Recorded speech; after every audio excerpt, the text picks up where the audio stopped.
بسم اللہ الرحمن الرحیم۔ اہل حدیث مکتب کے مشہور عالم مولانا ارشاد الحق عصری صاحب، جن سے ہم بھی بہت سارے چیزوں میں اختلاف رکھتے ہیں،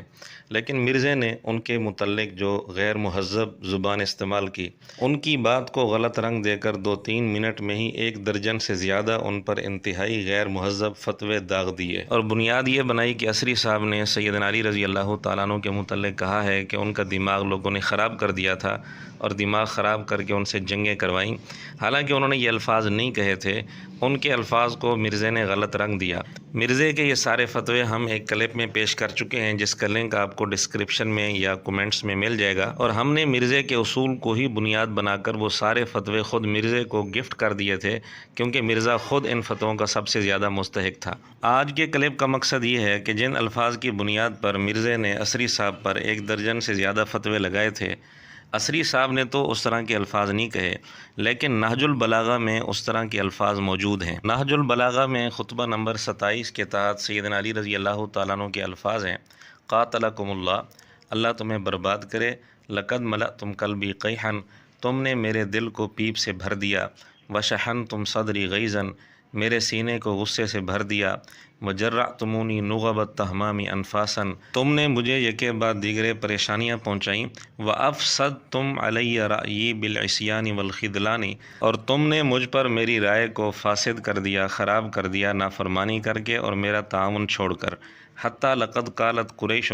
ان ابن ابی طالب رجل شجاع ولکن لا علم له بالحرب، حتیٰ کہ قریش یہ کہنے لگ گئے کہ علی بن ابی طالب بہادر آدمی تو ہے، لیکن جنگ کا اس کو کوئی علم نہیں، یعنی میرے متعلق لوگوں نے جو اس قسم کی بات کی وہ تمہاری وجہ سے کی۔ اس کی بات سیدنا علی رضی اللہ تعالیٰ عنہ گفتگو کرتے ہوئے فرماتے ہیں کہ میری عمر ابھی 20 سال بھی نہیں تھی جب میں نے جنگ کے میدان میں قدم رکھ دیا تھا، اب میں 60 سال کا ہو چکا ہوں۔ وَلَٰكِن لَا رَأْيَ لِمَن لَا يُطَاعُ، لیکن جس آدمی کی بات مانی ہی نہ جائے، جس کی اطاعت ہی نہ کی جائے، اس کی کوئی رائے نہیں ہوتی، یعنی چونکہ تم لوگ میری اطاعت نہیں کرتے تو میری رائے کے اندر کوئی وزن نہیں رہتا۔ یہ ہے نہج البلاغہ خطبہ نمبر 27 کے آخر میں سیدنا علی رضی اللہ تعالیٰ عنہ کے الفاظ جو انہوں نے اپنے لوگوں سے شکوہ کرتے ہوئے کہے تھے۔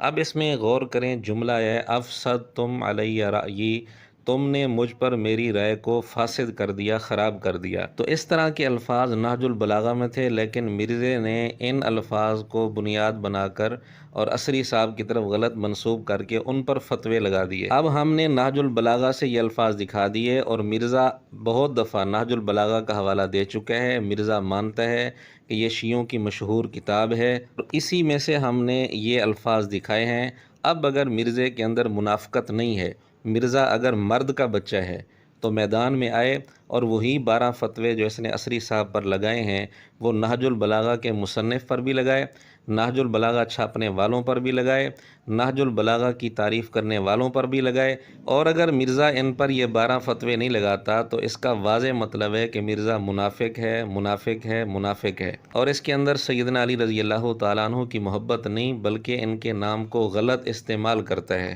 مرزے کے وہ 1 درجن سے زیادہ فتوے جو اس نے عصری صاحب پر لگائے ہیں ہم آپ کو دوبارہ سنا دیتے ہیں۔ بوڑھا شیطان، بکواس کرنے والا، دماغ خراب ہے، بنو امیہ کے ٹکڑے کھانے والا، یزیدی پارٹی، زبان دراز، خبیث، جھوٹا، ذلیل، بہت بڑا خائن، لعنت کا مستحق، یہودی کردار کا حامل۔ اب ہم انتظار کریں گے کہ مرزا کب نہج البلاغہ کے مصنف پر، نہج البلاغہ چھاپنے والوں پر، نہج البلاغہ کو پسند کرنے والوں پر، نہج البلاغہ کی تعریف کرنے والوں پر یہ سارے فتوے کب لگاتا ہے۔ نہج البلاغہ کوئی معمولی کتاب نہیں ہے، اس کی اہل تشیع کی ہاں کیا اہمیت ہے اور کیا مقام ہے وہ بھی آپ خود مرزے کی زبان سے سن لیں۔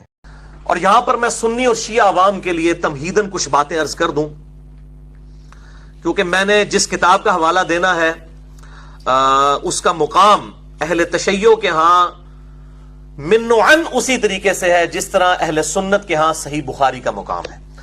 اگرچہ اصول الکافی کتاب ہے ان کی احادیث کی، وہ آپ کہہ سکتے ہیں صحیح بخاری کے مقابلے کے اوپر اس کتاب کو وہ مانتے ہیں، اور وہ بھی امام بخاری رحمہ اللہ تعالیٰ کے 50-60 سال کے بعد لکھی گئی، لیکن جس کتاب کو شہرت حاصل ہوئی وہ ہے میرے بھائیوں یہ کتاب نہج البلاغہ۔ یہ اہل تشیع کے بچے بچے کو اس کتاب کا اندازہ ہے کہ یہ کتاب اہل تشیع کی مین سٹریم کی نمبر 1 کتاب ہے قرآن حکیم کے بعد۔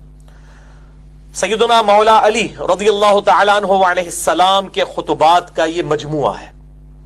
نہج البلاغہ۔ اب ہم انتظار کریں گے کہ نہج البلاغہ پر مرزے کے 1 درجن سے زائد فتوے کب لگیں گے۔